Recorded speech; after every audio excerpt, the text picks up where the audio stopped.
Assalamualaikum warahmatullahi wabarakatuh. Anak-anak semua, anak hebat di seluruh Indonesia, bagaimana kabarnya? Semoga kalian selalu dalam keadaan sehat dan semangat belajar dari rumah. Hari ini kita akan belajar tema 4 globalisasi, subtema 1 globalisasi di sekitarku, pembelajaran 1. Siapkan buku siswamu, peralatan tulis, dan simak video pembelajaran dengan seksama. Jangan lupa like and subscribe channel Arum BJ Astuti supaya kalian selalu mendapatkan info video pembelajaran terbaru. Anak-anak, hari ini kita akan belajar menemukan contoh-contoh kerjasama Indonesia dengan negara-negara ASEAN di bidang kebudayaan. Kedua, menemukan informasi pada bacaan. Dan yang ketiga, mengidentifikasi proses menghasilkan energi listrik. Kita berada di era globalisasi. Dapatkah kamu menyebutkan dan menjelaskan fakta tentang globalisasi yang ada di sekitarmu? Jika belum, mari kita belajar bersama. Kata globalisasi berasal dari bahasa Inggris, yaitu globalization. Globalisasi dapat diartikan sebagai proses mendunia atau menuju satu dunia. Di era globalisasi, semua orang dari berbagai wilayah menjadi saling berhubung dan bergantung. Globalisasi mendukung perkembangan teknologi informasi dan transportasi. Selain itu, globalisasi juga meningkatkan hubungan antar negara. Globalisasi memungkinkan beragam produk dari negara lain dapat kita temui. Kita bisa menemui berbagai makanan dari negara lain seperti pizza, jam tangan, atau boneka dari negara lain. Produk Indonesia juga bisa ditemui di luar negeri, misalkan batik. Perkembangan komunikasi dan transportasi menjadikan barang-barang tersebut mudah ditemui di negara lain. Kita lihat barang-barang yang dihasilkan oleh negara lain bisa sampai ke Indonesia. Begitu juga produk Indonesia yang bisa ditemukan di negara lain. Contohnya batik dari Indonesia, karpet dari Turki, boneka dari Tiongkok, mobil dari Jepang, jam tangan Swiss, susu dari Selandia Baru. Bagaimana peran Indonesia dalam kerjasama di bidang sosial budaya dengan negara-negara ASEAN? Ayo kita simak pembelajaran berikutnya. Menlu Hillary Clinton promosikan angklung ke dunia. Menjelang akhir pertemuan ke-44 Menteri Luar Negeri ASEAN, tepatnya pada tanggal 22 Juli tahun 2011 di Hotel Nusa Indah Bali diselenggarakan acara makan malam.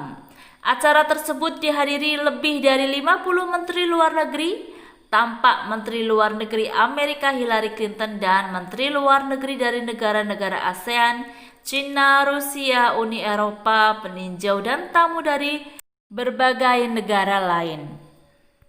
Tentu saja berbagai makanan tradisional dihidangkan dan berbagai kesenian daerah ditampilkan, seperti tari-tarian tradisional Jakarta, Bali, dan Aceh. Sebagai puncak acara adalah penampilan angklung interaktif oleh Saung Mang Ujo. Semua hadirin dibagikan angklung berbagai tangga nada, kemudian memainkannya bersama-sama dengan dipimpin oleh Daeng Ujo. Tampak semua undangan berbahagia. Mereka dihadiahi angklung yang baru saja mereka mainkan sebagai tanda mata dari Indonesia. It's for you, a souvenir from Indonesia, kata Daeng Ujo sang komandan. Malam yang berkesan itu sangat membantu dalam menciptakan iklim yang kondusif. Malam tersebut membuat pertemuan para menteri luar negeri ASEAN dan berbagai pertemuan bilateral lainnya berlangsung sukses. Foto Ibu Hillary Clinton pun menghiasi berbagai surat kabar di dunia. Berkat angklung, Bu Hillary Clinton pun menjadi duta Indonesia. Nah, anak-anak, kerjasama Indonesia dengan negara-negara di Asia Tenggara di bidang sosial budaya di masa globalisasi. Bentuk kerjasama sosial, kerjasama untuk kepentingan kemanusiaan, menjaga perdamaian antar negara anggota, mewujudkan Asia Tenggara yang bebas narkoba. Sedangkan peran Indonesia dalam hubungan kerjasama dengan negara di Asia Tenggara dalam bidang sosial, mengirimkan bantuan kepada negara-negara yang dilanda bencana alam atau konflik, ikut serta menyelesaikan konflik Kamboja dan melakukan upaya-upaya pemberantasan narkoba. Bentuk kerjasama Indonesia dalam bidang budaya adalah memperkenalkan negara-negara anggota melalui lembaga-lembaga pendidikan seperti sekolah, menyelenggarakan festival dan pekan film, mengadakan festival seni, mengadakan program pertukaran acara televisi dan radio, serta mengadakan program pertukaran artis. Peran Indonesia dalam hubungan kerjasama dengan negara Asia Tenggara di bidang budaya adalah memberi sponsor seniman-seniman lokal untuk mengadakan pentas seni di negara tetangga.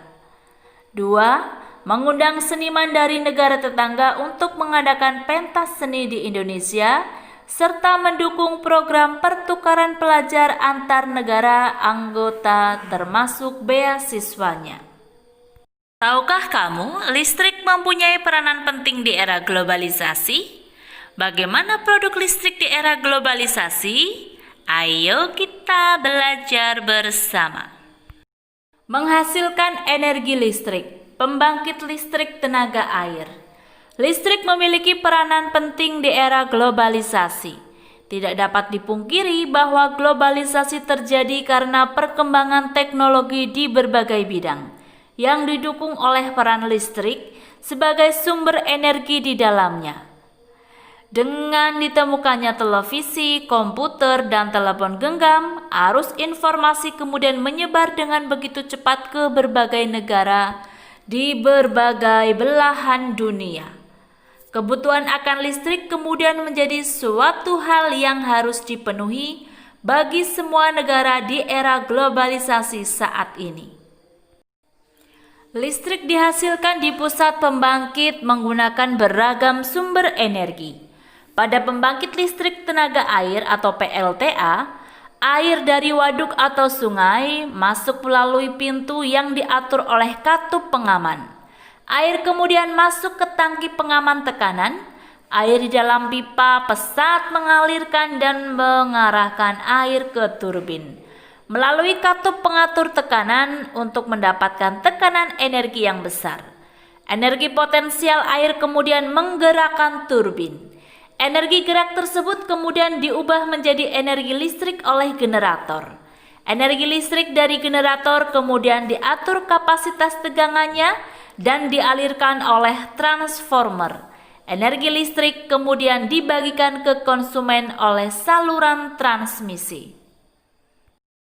Komponen utama pada semua pembangkit energi listrik adalah turbin dan generator. Turbin tersebut harus bergerak untuk menghasilkan energi gerak yang kemudian diubah menjadi energi listrik oleh generator. Energi penggerak turbin, selain dari aliran air, juga bisa didapat dari angin, panas bumi, dan sumber energi lainnya. Adakah sumber energi di daerahmu yang bisa digunakan sebagai pembangkit energi listrik? Teks bacaan tersebut merupakan teks eksplanasi ilmiah. Oleh karena itu, kita bisa mencari informasi penting pada paragraf pertama merupakan topik masalah, yaitu peran penting listrik di era globalisasi. Sedangkan pada paragraf kedua berisi deret penjelas, yaitu proses menghasilkan energi listrik pada PLTA dan penyalurannya sampai ke konsumen. Paragraf ketiga berisi kesimpulan atau pesan pendapat pribadi penulis, yaitu komponen utama pada semua pembangkit energi listrik adalah turbin dan generator. Komponen utama pada semua pembangkit energi listrik adalah turbin dan generator atau dinamo. Turbin tersebut harus bergerak untuk menghasilkan energi gerak yang kemudian diubah menjadi energi listrik oleh generator atau dinamo. Pada pusat pembangkit dari waduk-waduk besar, energi listrik yang dihasilkan juga sangat besar dan mampu memenuhi kebutuhan listrik warga di banyak wilayah. Di daerah pedesaan yang belum terjangkau aliran listrik dari pemerintah, warga terkadang membuat pembangkit listrik secara mandiri dengan memanfaatkan aliran air dari sungai atau air terjun yang ada di daerahnya. Pembangkit tersebut tentunya menghasilkan energi listrik yang hanya cukup untuk memenuhi kebutuhan listrik warga sekitar saja.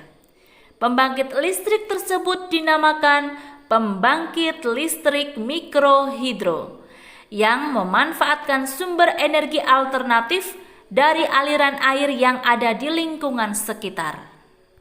Nah, beginilah cara proses bagaimana listrik dihasilkan oleh pembangkit listrik tenaga mikrohidro. Yang pertama, aliran sungai menjadi sumber energi dalam PLTMH. Yang kedua, saluran air digunakan untuk mengalirkan air dari sungai menuju kincir air. Saluran air biasanya dibuat miring agar ia mengalir lebih deras. Kemiringan saluran air sekitar 25 derajat. 3. Kincir air berfungsi untuk mengubah energi potensial air menjadi energi gerak. Putaran kincir air dihubungkan dengan generator untuk menghasilkan energi listrik. 4. Penghubung kincir air dengan generator dapat menggunakan sabuk, roda gerigi, atau dapat dihubungkan langsung pada poros kincir air dan generator. Yang terakhir, saluran transmisi. Saluran transmisi merupakan saluran penyalur energi listrik ke konsumen. Alhamdulillah, pembelajaran pertama pada subtema 1 globalisasi di sekitarku sudah kita pelajari bersama. Semoga kalian mendapatkan ilmu yang bermanfaat. Selalu semangat belajar dari rumah. Ingat, selalu memakai masker, rajin cuci tangan, dan menjaga jarak, tidak berkerumun saat keluar rumah. Oke, terima kasih. Wassalamualaikum warahmatullahi wabarakatuh.